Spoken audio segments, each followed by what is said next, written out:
But at Ohio State, if you are a medical student at Ohio State, when you are learning how to care for patients and how to protect patients, you are walking through the doors of a place that has the name of a man who not only was really close to Jeffrey Epstein, but to be clear, we found out this week was one of the names that was listed as a potential co conspirator of Jeffrey Epstein.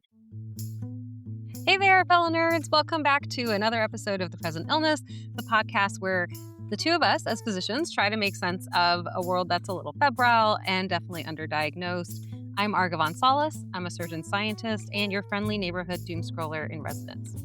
And I'm Alyssa Burgart, an anesthesiologist and bioethicist who tracks news and health law like their EKGs, full of spikes and surprises. The Present Illness is where we dig into public health, politics, culture, and ethics with a scalpel in one hand and a meme in the other. Huge shout out to everyone who's listening and extra love to our subscribers and followers. And a warm welcome to anyone who just stumbled in from Pam Bondi's congressional testimony from yesterday. Terrible. I know. In case folks didn't see it, she basically refused to answer really anything and insisted that everything was fine because the Dow Jones is over 50,000. So what does it matter if the president was involved in harming children and young women? The Dow is at 50,000.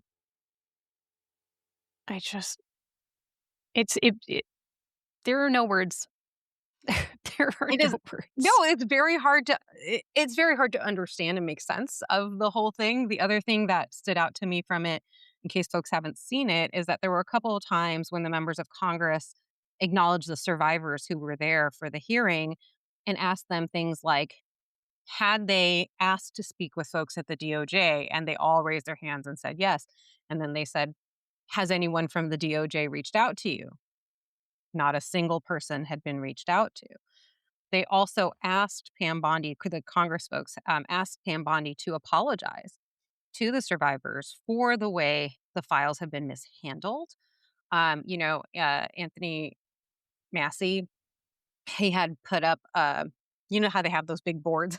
Anyway, he had a big board with an email that survivors had sent the DOJ with a list of names that they would like to see redacted in the files, the names of survivors. Mm-hmm. And they included that email in the files. And so Pam Bondi refused, not only did she refuse to apologize, but she refused to even turn around and look at the survivors at any time. And there's a photo, if folks haven't seen it, it's worth seeing, where you can see Pam Bondi just looking straight ahead and all the survivors behind her with their hands raised, and half of them are looking at her, expecting her to turn around and look at them. And she will not even give them that tiniest bit of dignity or acknowledgement. I mean, there was no more obvious visual to how little the government cares about the survivors. But on that note, we are glad that you are all here. And as a note to our new listeners, as you have probably picked up, we often talk about topics that are intense. They can be a lot, and that includes things like SA and CSAM. And so if you have little ones with you, you might want to put your headphones in. And if you need to take a break, we totally get it. But let's get into this week's episode. Arghavan, I know that you have a lot more to say about the doctors in the Epstein files. Yeah, I do have things to say about doctors in the Epstein files, but also I want to start with Les Wexner. So Les Wexner is a business guy. He's, I think, 88 now. And he was the founder of The Limited and was a former CEO of Victoria's Secret. And he was really good friends with Jeffrey Epstein. And a lot of people say that a lot of Jeffrey Epstein's wealth came from Les Wexner, as Epstein was managing Wexner's wealth, essentially. And they were so close that in 1991, Les Wexner gave power of attorney for his entire estate to Jeffrey Epstein. Oh, I had missed that. Mm-hmm.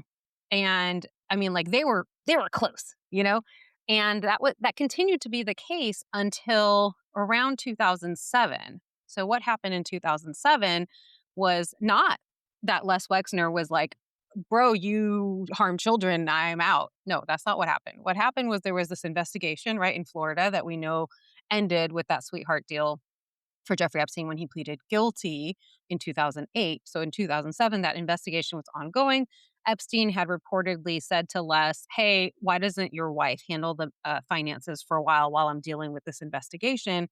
And Les Wexner's wife, Abigail, then started looking at the records and found that Epstein had been stealing a lot of money from them.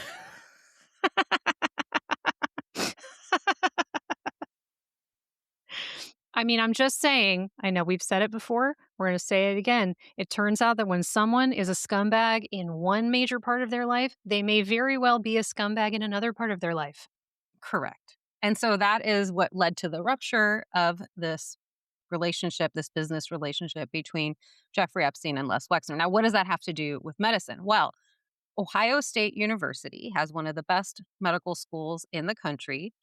And the medical center that's affiliated with the medical school is called the Wexner Medical Center. I believe he's from Ohio. He lives in Ohio. So he's donated a lot of money over the years to Ohio State, Mhm. and other places. By the way, he's got a building named after him at Harvard, and Harvard is now including him in their investigation, which we've mentioned a long time ago, about the Epstein files.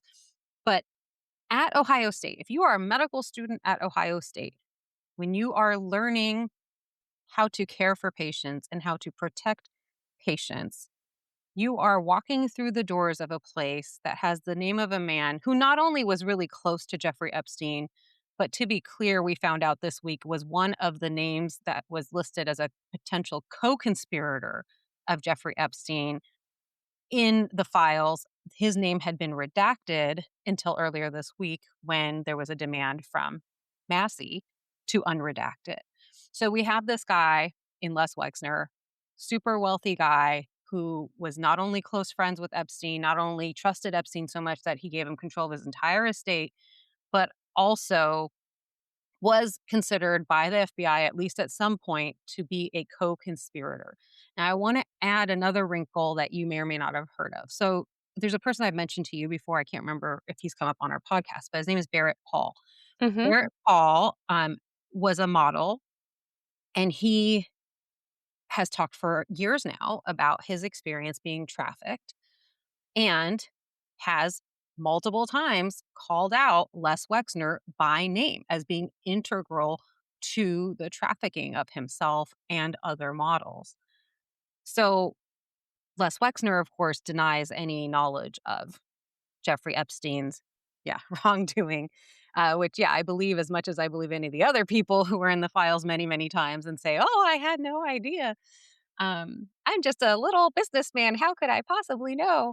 Um, Anyway, so Also, like, you're a terrible business person if you literally have no idea what's happening to any of your money or anything about the people who you're letting run your money, and that you're, like, giving money to people who are terrible. Like, you're bad.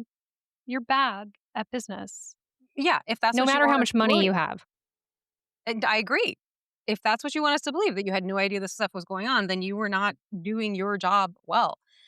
The other really, or another really key point I want to make sure to mention is that Virginia Giuffre, who is a survivor of Jeffrey Epstein, had testified as part of a deposition in 2016 that Les Wexner was one of the men she was trafficked to, and that she was forced to have sex with him up to, she says, somewhere between 3 and 10 times, more than 3 times, fewer than 10 times. And she was a witness to him having sexual relations with another girl, and specifically calls out that he was raping minors Yeah. in this deposition, which was in 2016. Now, Les Wexner's name has been on the Ohio State Medical Center since 2012. Yeah, I was just doing a little, back of the envelope calculation. So we got 14 years. I just looked up, there's 230 students in the School of Medicine at the Ohio State University every year. And so since it bore his name, 3,220 physicians, give or take, have graduated from an organization that bears his name. And probably, I would guess most of them had no idea about any of this. No, But but I I can mean, Of course not. guarantee the administrators knew. I can guarantee, at least in 2016, when this deposition happened, that there had to have been some attention to this, but clearly no change was made. And I think it's hard to be learning about ethics and how to protect our patients when your institution has aligned itself with someone who had this kind of relationship with such a terrible, terrible person, in Jeffrey Epstein, and terrible in multiple ways, as you were saying, um, and doesn't seem to the institution doesn't seem to want to address it in any way. It's also worth pointing out that the doctor for some of the athletic teams at Ohio State who had been abusing athletes for many, many years at Ohio State, his name is Richard Strauss. When he was there, Les Wexner was on the board of trustees at Ohio State. And as part of that case, so if folks haven't watched Surviving Ohio State, I would really recommend watching it. As part of the ongoing attempts of those survivors to seek justice from the university, they have been trying to get Les Wexner to come and testify. And he is basically dodging all their subpoenas and refuses to come, just even say, as a member of the board of trustees, what did he know and when did he know it and what were their conversations? And he just keeps dodging them. So, It's and the thing is, it's just one of the many ways that you see again and again the way that wealth protects predators. Because like if this was somebody who didn't have a lot of money, didn't have the ability to hire, I don't know, whatever fancy lawyers rich people hire, can you imagine like being able to get out of being summoned? Like, I don't think so. no, most of us would be shaking in our boots if we had like known about this kind of harm and not stopped it. And then someone wanted to just ask us about it. Most of us would be very scared. But people like this, right, in general, as some folks are calling it, the Epstein class, they think they're above accountability. And And that they have been. and they have been, and as long as Pam Bondi is the one we're relying on to do something about it, I mean, they're gonna continue to be beyond reproach in a way. Um, so that's the Les Wexner part of it, and I mention it because it just is so incongruous to me that a medical center would carry this man's name. And I understand that money talks, and I'm not naive to the power that money buys people, and I understand that these institutions need money, and it's not a minor task to remove a person's name from the medical center or any other building. I'm genuinely not naive to those challenges. And yet, I think it is so unprincipled and unethical that it's worth figuring out how to do. And it doesn't seem like, from what is publicly available, it doesn't seem like Ohio State is making really any movement in that direction. Well, and this is the power of the donor class is so obvious in medicine. I was just explaining this to someone in the hospital recently, where they were just trying to understand like why doesn't the hospital invest in X or Y or Z? And Yeah. I was like, well, there's no money for that. I was like, 40% of our patients are Medicare, Medicaid. Like the reason that this building exists is because a lot of rich people were convinced to give a lot of money to put their name on a building. That's why Yeah. this facility exists. That's why we have these certain resources. These are all bonus things that are only possible because you have a donor class that is relied upon to make those things available. And so it's this very dysfunctional relationship across the healthcare sector that really relies on VIPs. Yeah, and it's not just in healthcare. I mean, I was No. also thinking about this across higher ed more generally, because if you look at Epstein's behavior, right, over time, he clearly had an intentional strategy of laundering his reputation through academic institutions, right? Mhm. He was, whoever, whether to whatever extent you want to believe different people, it is clear that a lot of people in academia were going to him for money. What Mhm. knowledge they had of his other activities and to what degree they were involved in those other activities is a different question. But clearly, a lot of people in academics were eager to be connected to him and to seek donations from him to support their work.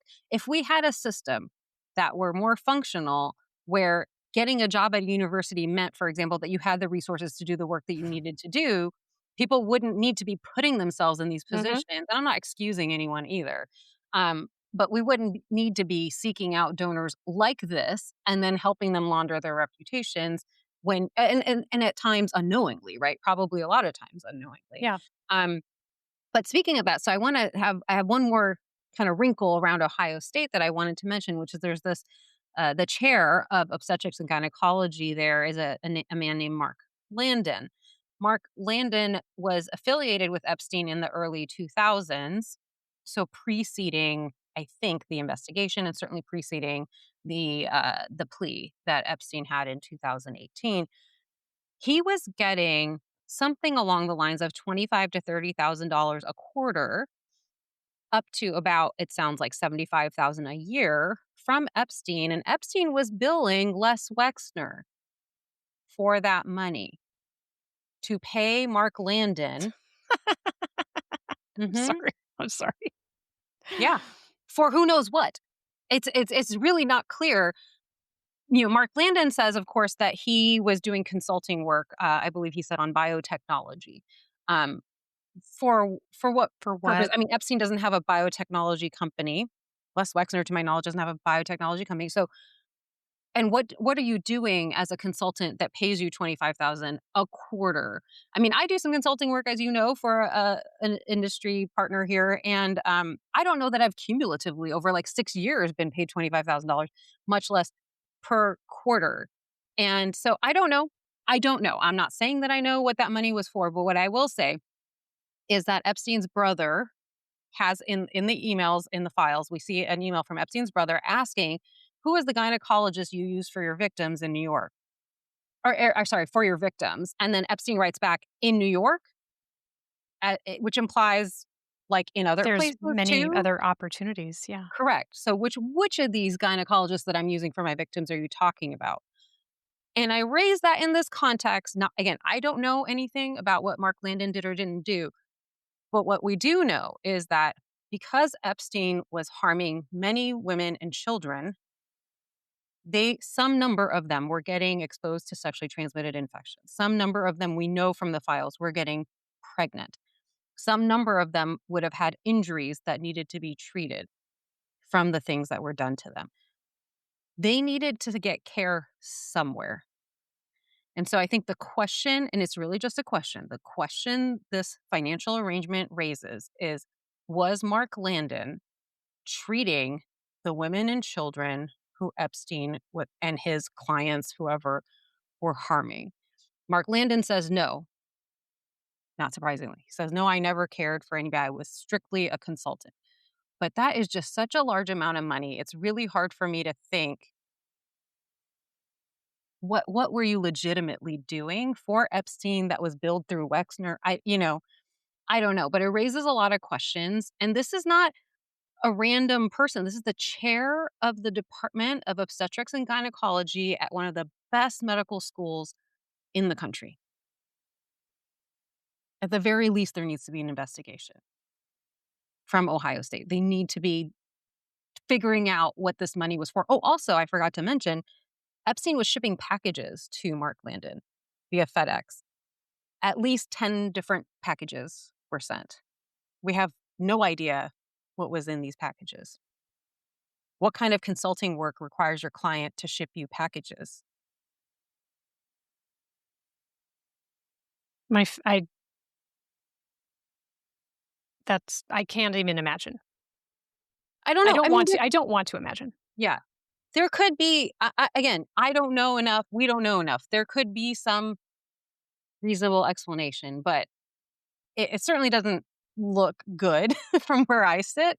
And it's certainly enough information for Ohio State to be wanting to look into it if they care about justice. And keep in mind, not only is this man the chair, he's still seeing patients at Ohio State.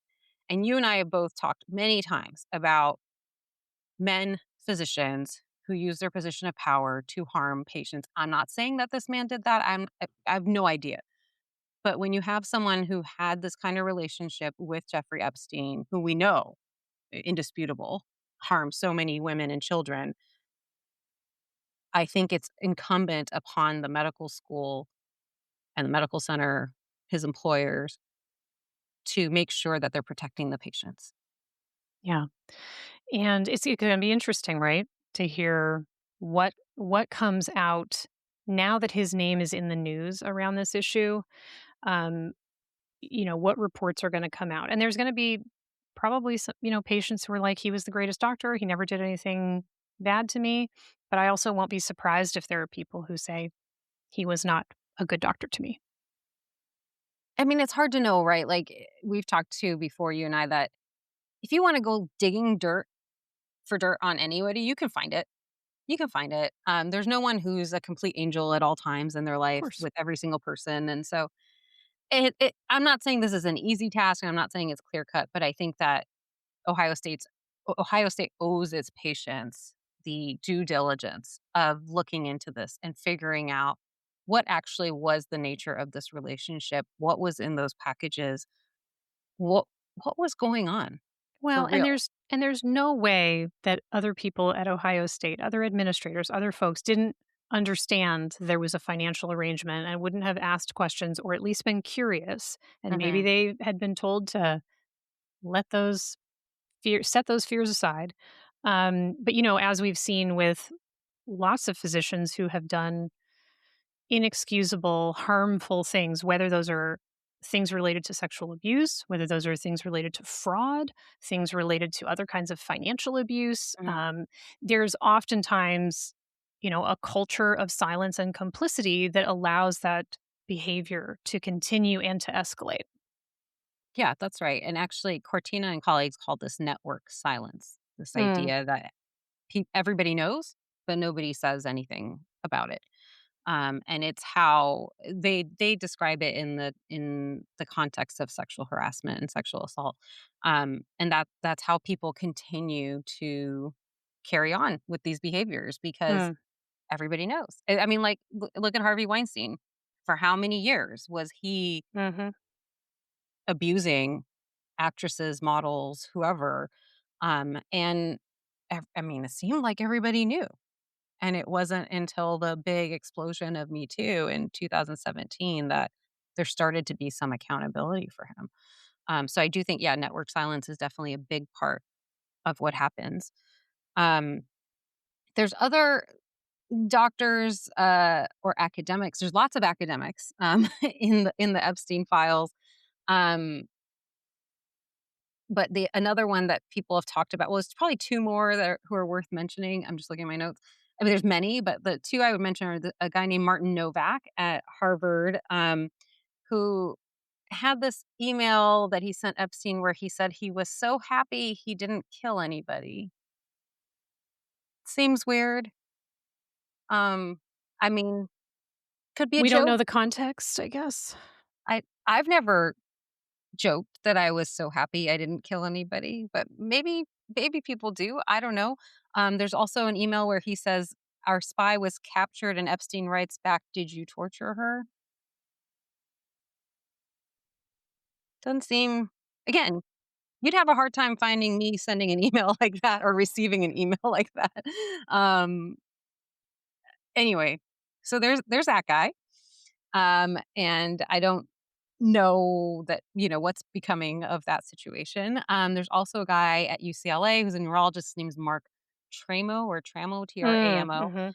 who had an email, had a number of, somewhat concerning emails with Jeffrey Epstein. But one of them that's probably gotten the most attention is this one where he says, was just reading today that newborns will suck on a pacifier more vigorously if it triggers playback of a recording of her or his mother's voice than another woman's voice. And people have interpreted this as giving advice on how to get newborns to suck more vigorously, which is a really terrifying and disgusting thing to think about.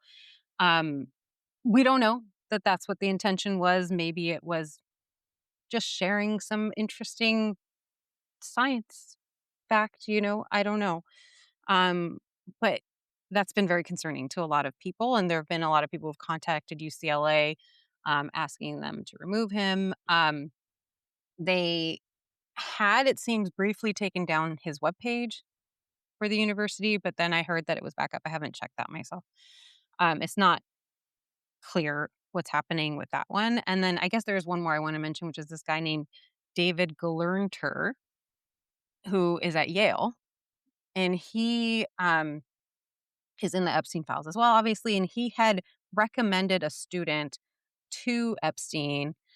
It's unclear for what job, but some sort of job recommendation for a woman who was his student, and he calls her small, very small.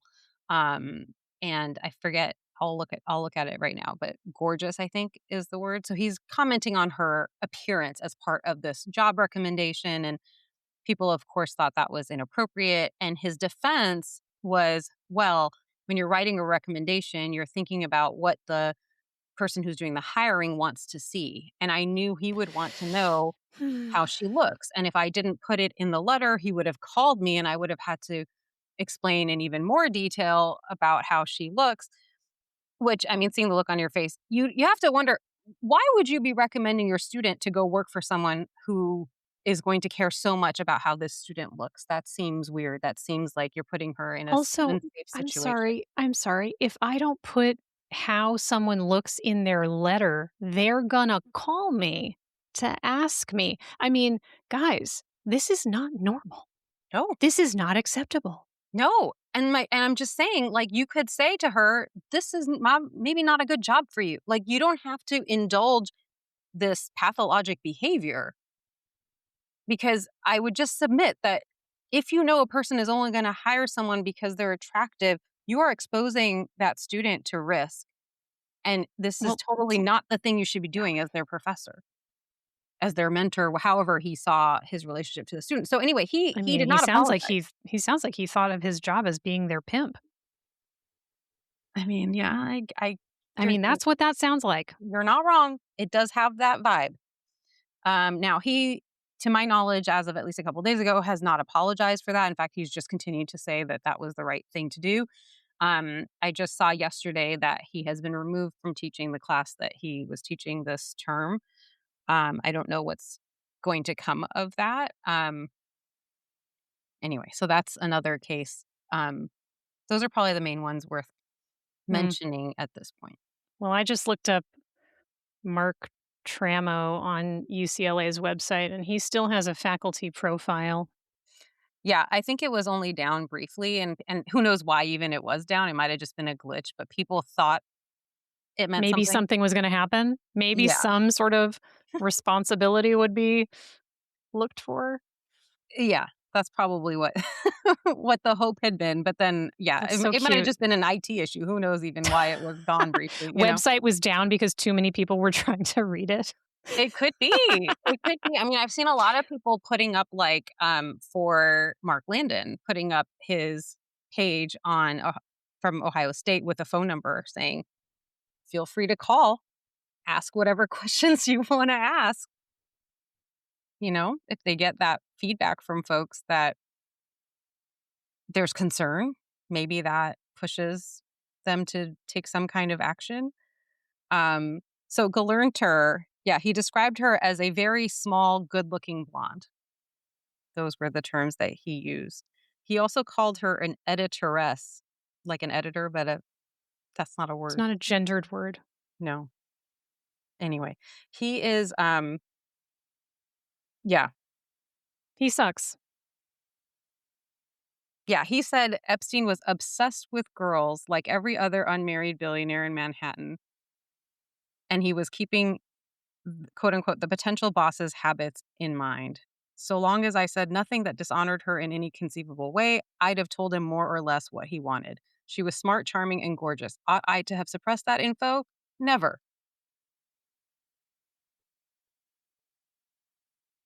Apparently, he said, I'm very glad I wrote the note. Today? In the year 2026? I think so. So What? so also no evolution since that was written. As You far know as what? I can tell. Yeah, last week. That was last week. Uh-huh. I'm sure that he is somebody who hates wokeism. I bet you. And I bet he rails against cancel culture. And Me Too went too far, I'm sure, in his assessment. You can't say anything anymore. Am I right?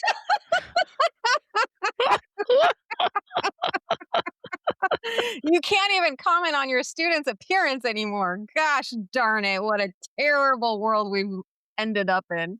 How did we get here?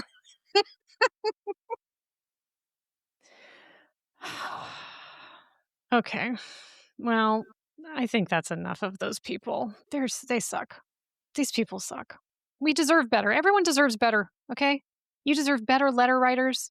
You deserve people who want you to be safe and actually try to aim to create a moral community in which people can be safe in their bodies and their minds in order to work and to live.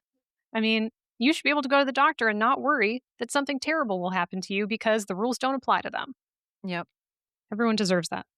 Everyone deserves that. And yet, I think, one of the services, if we can call it that, that these files and these emails have done is to show people who may not necessarily have been aware how far money will get you. Mhm. And I think most adults know the world is not fair. But to see the egregious things that these people were doing Mhm. and facing absolutely no consequences for, I do think is surprising, even for those of us who are well aware of power dynamics. And, Mhm. you know, I know we can move on in a second, but like even Zorro Ranch, the ranch that Epstein had in New Mexico, what do you mean they never did a thorough search of the ranch? I mean, and New Mexico has a terrible, terrible human trafficking problem. There are so many people that are trafficked specifically through New Mexico, so many vulnerable people there. It is horrifying to And not even do the bare minimum and like go right, check this the is place what I'm out. saying. Like it's a massive ranch that he had there. I've seen just from the aerial pictures. It's a huge property. I don't know how many acres, but that was one of the places, if folks recall our conversation about Atia. Atia had bought plane tickets to go to that ranch. I mean, this was one of the central sites where Epstein was harming people and children. And what I understand is that he filled there was like underground tunnels and passages, and he filled it all with concrete before he was arrested, apparently. I don't know what evidence was What there. contractors did that? Okay, guys, I want to know. Wait, gentlemen, y'all went out there and you were like, I know, let's fill it with concrete. Come on. You I didn't think mean, that was weird? I know, but the thing is, again, that goes back to making the same point is that people will Did do things for money. I mean, look at Leslie Groff. Leslie Groff was his assistant. She's on, I don't know what proportion of these emails. She was helping people booking plane tickets, hotel rooms, staying in Epstein's apartment. There's this whole thing about the dentist appointments. We don't have time to get into it, but a lot of dentist appointments. I don't know what those are all about. Genuinely, don't know. There's a lot of talk about beef jerky. What does beef jerky? There's lots of beef jerky. I don't want to know. I don't want to know. Exactly. Lots of Um, needs for making sure that there's enough beef jerky. Anyway, Leslie Groff, why is she not testifying in front of Congress? That's what I want to know. Where? I want all these people to have to testify. Yes, Peggy Siegel, publicist Peggy Siegel. She's also all over these emails. And I'm not just saying these two names because they happen to be women, but they're involved in these networks, Mhm. especially Leslie. I mean, she was his assistant, so she was organizing everything. Let me tell I you, don't the assistants understand. know everything. They know They everything. It's the know same like with Diddy. everything. We talked about this with Diddy, right? That these types of abuses do not occur in a vacuum. Mhm. All those people for Diddy, Puff Daddy, whatever you want to call them, the drivers, the assistants, everyone knew Mhm. about the harm that he was causing. Yet they had a job and they needed a paycheck. They had to pay their bills, and that's how it happens. But at this point in time, what I'm saying is Leslie Groff knows a lot. And Ghislaine Maxwell is not going to say anything. I mean, she was brought in front of Congress earlier this week and she pleaded the fifth. You can't plead the fifth when you've already been convicted. What are you protecting yourself from? You're already convicted, you're in prison. But she pleaded the fifth. She refused to answer any questions. She's in a cushy prison now, though. She is, and she has said that she will absolve the president if he commutes her sentence. That doesn't sound like a bribe. But anyway, my point is we don't need to rely on her. Leslie Groff exists. And the survivors, as many have pointed out time and time again, the survivors also exist. And What if many we of them are wanting to Are talk. you saying that we should actually believe the people most impacted? Are you saying believe survivors? I am saying that. And I am saying that they have said many times, they know the names, they know who was involved, they know who they were trafficked to. We don't even need Leslie Groff to tell us that. But no one in our justice system seems to be following the leads that seem like they make sense. I know I'm not a lawyer, I'm not in the FBI. Like, I don't know, maybe I just don't know what I'm talking about. But like sitting from the outside, it's like there are people here who clearly know what happened. Why are you going to Ghislaine Maxwell, who has a vested interest in lying so she can get Well, herself out of prison? yeah, I mean, and this is also to your point about how, people are starting to see the networked nature of these crimes. It's so important, right? Because we've been conditioned in so many ways to think, oh, it's just one bad apple. It's just one Epstein. It's just Yeah. one Ghislaine Maxwell. It's just one Larry Nasser. It's just one, Robert whatever. Haddon. Yeah, Robert Haddon. Like, it's never just one person. It is a group of people who embolden and embody and make it possible for these people to continue these things that they're doing because they have no boundaries. There's no boundaries put around them. There's no accountability. And everyone's like, well, this is just the way it is, or I don't know how Yeah. people sleep at night. I did, as a Yeah. transition, I did see a really funny video that I will put a link in the show notes. And it was a woman playing herself in 2016 and herself now. Mm. And like how, in 2016, it was like, love is love, and we're gonna teach everybody how to understand that we care about everybody. And then now she's like putting on Mariah gear. And there's a section where she's like, 2016, it was when QAnon was all the stuff about Pizzagate, and like, oh, Yeah. there's this sex cabal of all of these like billionaire elites who are raping children, and that just sounded too nuts. And now in 2026, it's like the Epstein files. It's actually like it wasn't Pizzagate, but it is real. Yeah, it was the wrong people. It's a thing, but they have the wrong people implicated. If folks remember, somebody went to this pizza shop in DC and shot at people because he thought Bill and Yeah. Hillary Clinton were trafficking girls through there, which was not the case. But turns out there are people trafficking girls, and they're. I'll be honest, I think they're still doing it because just because Jeffrey Yeah. Epstein is dead doesn't mean I mean, anything. this Like is a huge somebody took problem. over that business. It was a thriving business. Well, and we should talk at another time about the way that AI technology is making actually a bunch of these issues a lot worse. Yeah. Not just in terms of the digital crimes, but in terms of how that's leading to more kids being harmed. Mhm. Um, okay, well, like, let's move on. Let's talk about something else. It's gonna Yes, be a I little wanna hear you had something interesting, a science-related story to share. Um, yeah, and like maybe this can be a little jarring, but I'm really excited about it. So I'm into space ethics. Like I am not it's not my area of expertise, but I have some friends that are really into space ethics. And many years ago, I got to go to the American Society of Bioethics and Humanities had their conference in Houston, which is where NASA has been. I guess it's moving back to Huntsville or whatever. Mhm. Um, but when this meeting was in Houston, I got to meet a bunch of people who were like the research staff for NASA and the people who were on the IRB for NASA. And I got to meet a bunch of astronauts, and it was really fun. And so I'd really enjoyed like learning more about space ethics. And so I kind of keep an eye out for, what are like interesting things that are coming out around space. And Mhm, mhm, I don't ever need to go to space. Like, I don't think that we should colonize Mars. I'm not into that, but I'm curious. But I like the intellectual things to think about. There's also a whole branch of medicine that is people who do like low mhm. gravity medicine and stuff Yeah, like yeah, yeah. that. By the So way, did you know that Elon Musk, for folks who don't know, has 4 years said we're gonna be on Mars within, like, pick a number, he changes it all the time, but, like, sure, he basically said we would already be on Mars, which we clearly are not.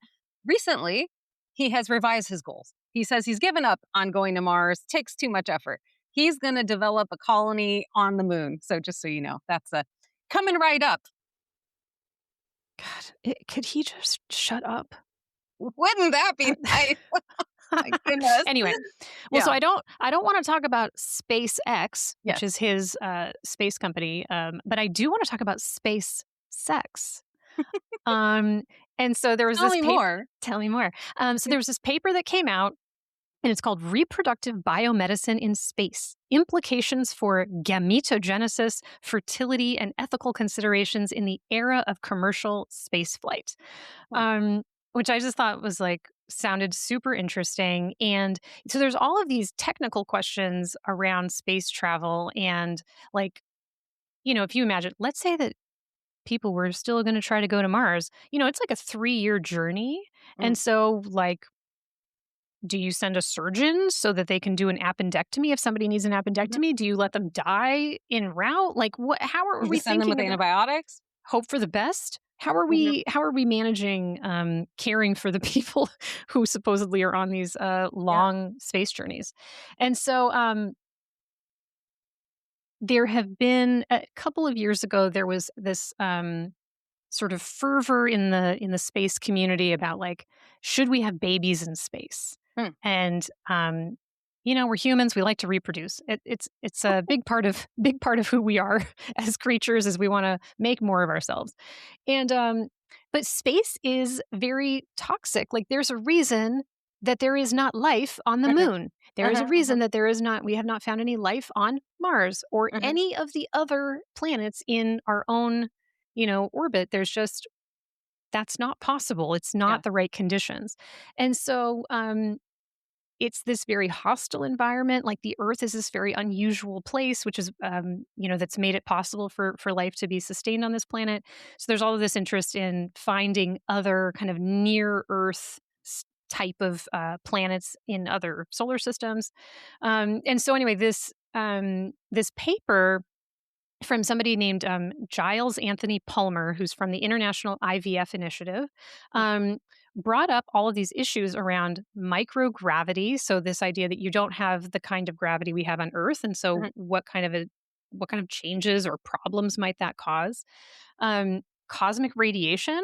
Like we don't want pregnant people to get CT scans because we don't want them to be exposed to radiation. Sure, So do we really want to send them out beyond our sure. beyond our atmosphere where they're going to be exposed to all this radiation? Mhm, Um, Circadian disruption. So if you listen to interviews, for example, with people who have been in near Earth orbit, for example, on like the space station, their night and day happens a lot faster. For mm, example, um, because of the positioning of if you're going around the Earth, you're going where it's dark. And then you're mhm, going where it's light. mhm, And that's not happening at the same rate that the Earth mhm, turns. mhm. And so that's very disruptive to human beings.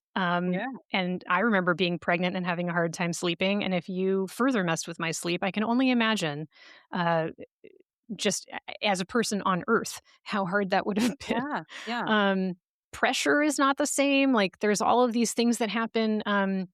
When Mark Kelly came back from spending, I think, a year in space, he has a twin brother, and so they did all these studies on what had changed for the person who had been out of Earth's Yeah, out of Earth, and just there's a lot of adjustments that happen when a human being comes back into Earth gravity, and so all of these things are bound to impact not only fertility, but the ability to like gestate safely. yeah, yeah. And in my work as a pediatric anesthesiologist, I see a lot of, children and young adults throughout the lifespan where some part of their anatomical development, something in embryology Mhm, happened a little differently than it typically happens, and we see what are the consequences of those changes. mhm. And it doesn't take a very big change to sometimes cause some really big issues for Yeah, patients.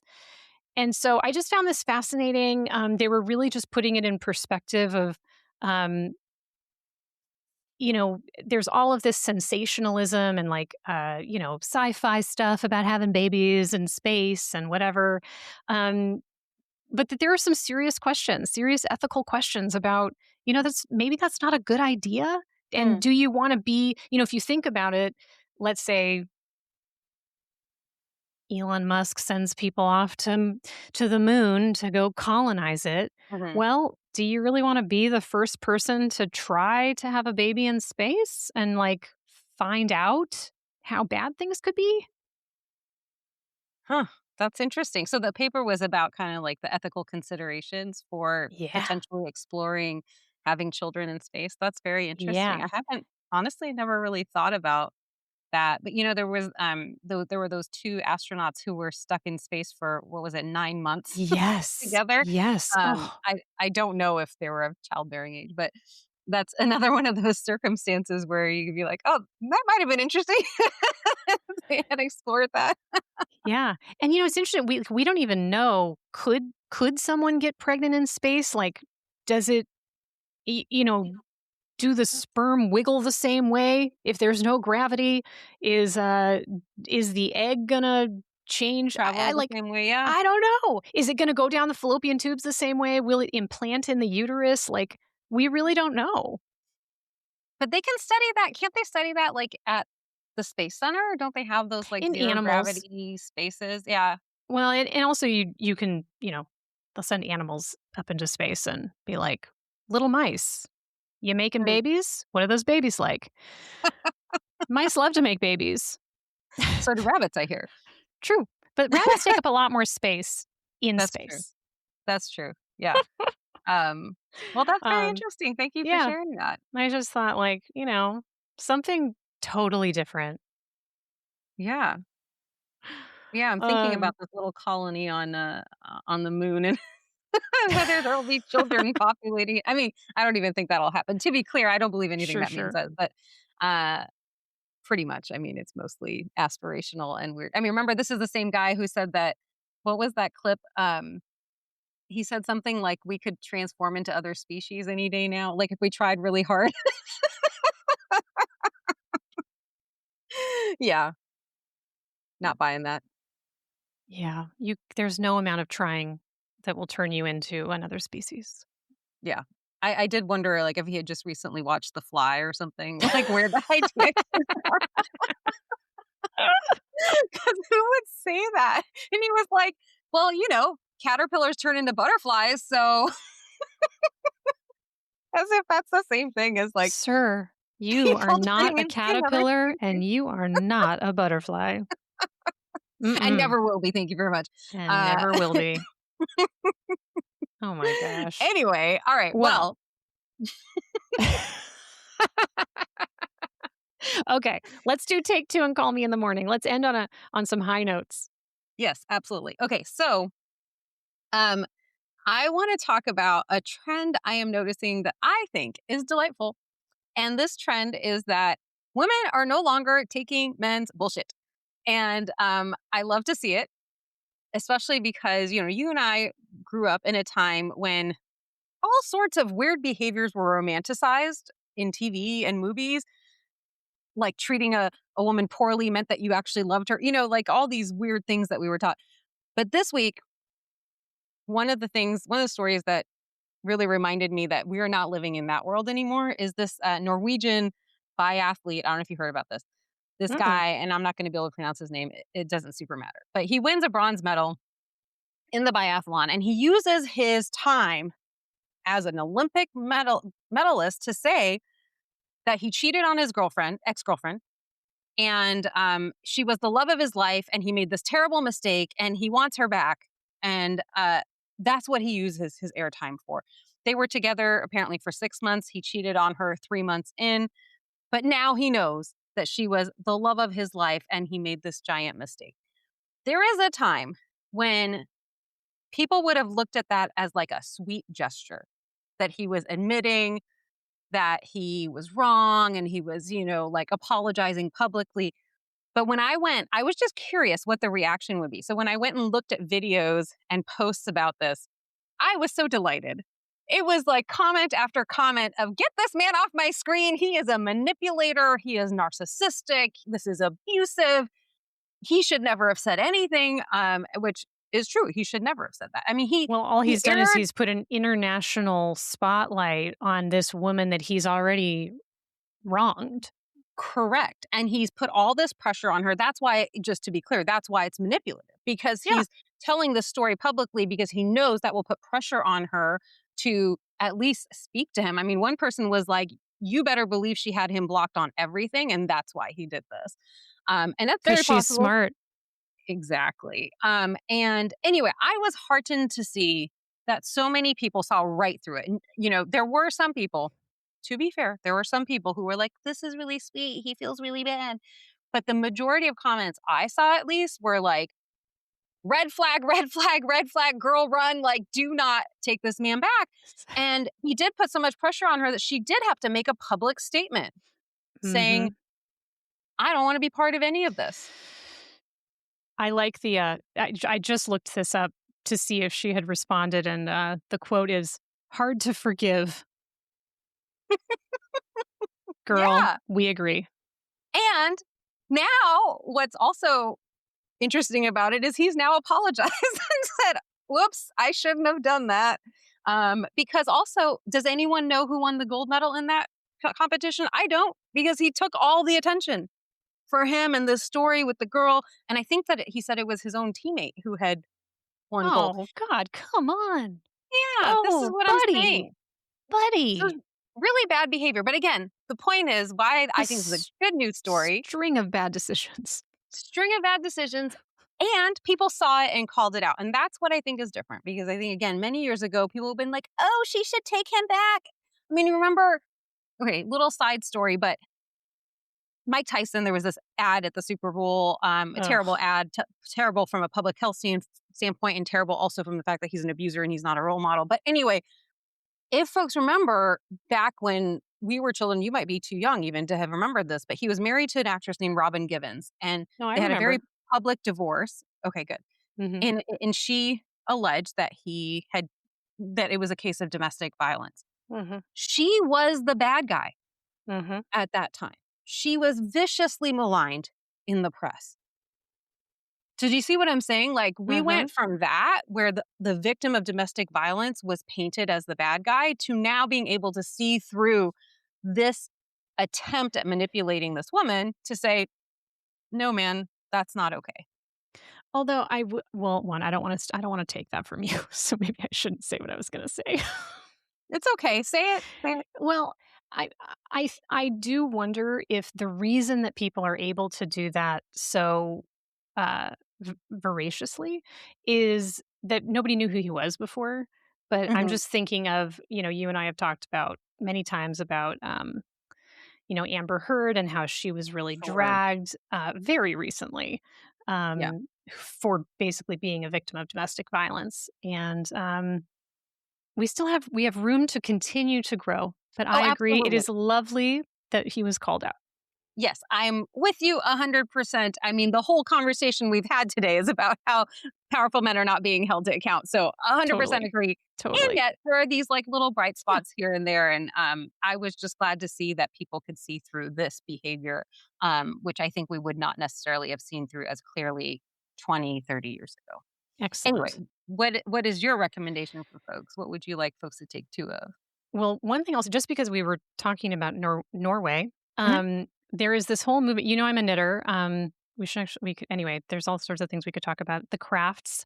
But there is this Norwegian hat that became a sign of the resistance Mm, during the Nazi era in Norway. And mm, there's a folk tradition around this hat and like a character in Norwegian folklore that's related to, but people started wearing this hat as a sign of resistance to the point that the Nazis actually outlawed wearing red hats mm, in Norway during the war. And so there is currently a resurgence of this hat. mm. It's being called the Melt the Ice hat. Okay. And so I can put the pattern up for anyone who's a knitter who wants to know about the hat. I love that. Um, yeah. And there's some cute videos explaining the history behind it and kind of what people are doing now. The things that I had jotted down that are giving me joy is one. There is this creator that I found. His handle is at the weighted cape. on Mhm. Instagram, and he's in Dallas, Texas. And there's this wonderful video of him giving a sensory haircut to a child who has autism spectrum disorder. And one of the things that I try to teach our residents and fellows is, when we're taking care of a child who has any sort of sensory difficulty. They don't like the gown. They don't want us to put the monitors on them and things like that. I talk a lot about um, your physical exam skills. How can you use your observational skills to assess the patient without traumatizing the patient? Mhm. Mhm. How do you remain calm even if the child is maybe starting to get a little bit escalated? How can you create a calm environment rather than inadvertently escalate Mhm. their Mhm. anxiety? Mhm. And it was so lovely to watch this man give this, and this kid had some long hair. It was like way down over his eyes. And he managed to give him a beautiful haircut. And he's just following him around the room, just Oh, quickly. It's amazing. This man is brilliant. And he's just so calm. And that man's walking around with scissors and a comb, following this kid around. He has all sorts of like sensory exploration stuff for the mm, kids to use when they're there. Anyway, I just thought it was brilliant, and I'm now going to take this and I'm going to add this video to the training that I do at the oh, beginning of nice. the year with all of our fellows because I thought it was just brilliant, and I love to see people sharing like there's really great ways that we can change and adjust our behavior to make an environment more safe for the Yeah. people that we care for. So I just loved that. Um, and then I wanted to share something that's just ridiculous because I love something that's absurd. And Mhm.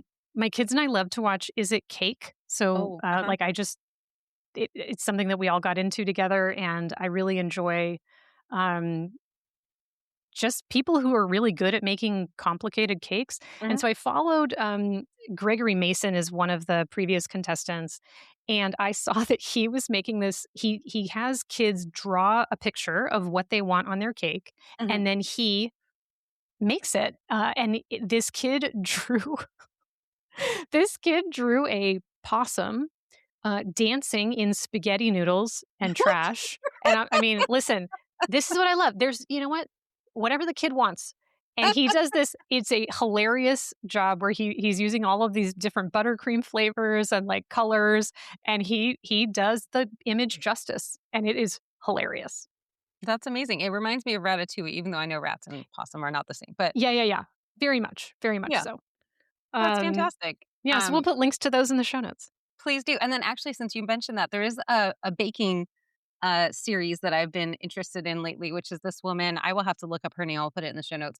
Who's been uncovering lost recipes. So she's a Black Ooh, woman, and she's talking about Black American recipes that were ooh. popular, in the past, Mhm, mhm. 1800s or early 1900s or whatever, that you don't really hear about anymore. And she's testing them out to see Great. what was the reason that they fell out of favor and should we maybe bring them back. And so she's doing, I think it's one a day. It's been really, really cool Oh, to see.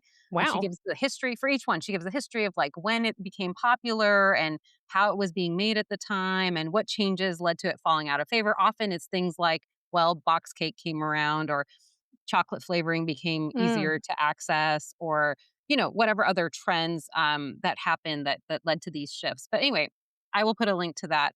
It's very interesting and also looks delicious. All of it looks delicious. So maybe fantastic. maybe new and interesting things for folks to try. Anyway, Okay. on that note, that's it for this week's episode. If you didn't like what you heard, this has been The Daily Breath with Deepak Chopra.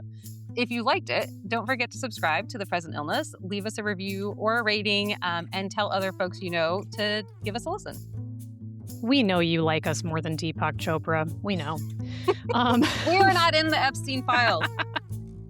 we are not in the Epstein files. So follow us on TikTok, Instagram, and YouTube at The Present Illness to stay on top of all our TPI related news. And we will be back next week with more headlines, hot takes, and doom scrolling, hopefully wrapped in some laughs. Until then, agitate, hydrate, and take a nap. We'll see you next time on The Present Illness. Production by Arghavan, Salles, and Alyssa Burgart. Editing by Alyssa Burgart. Social media by Arghavan, Salles. And original music by Joseph Apoff. Don't take medical advice from random people on a podcast. This show is for informational purposes. It's meant to be fun, and it's certainly not medical advice. So please take your medical questions to a qualified professional.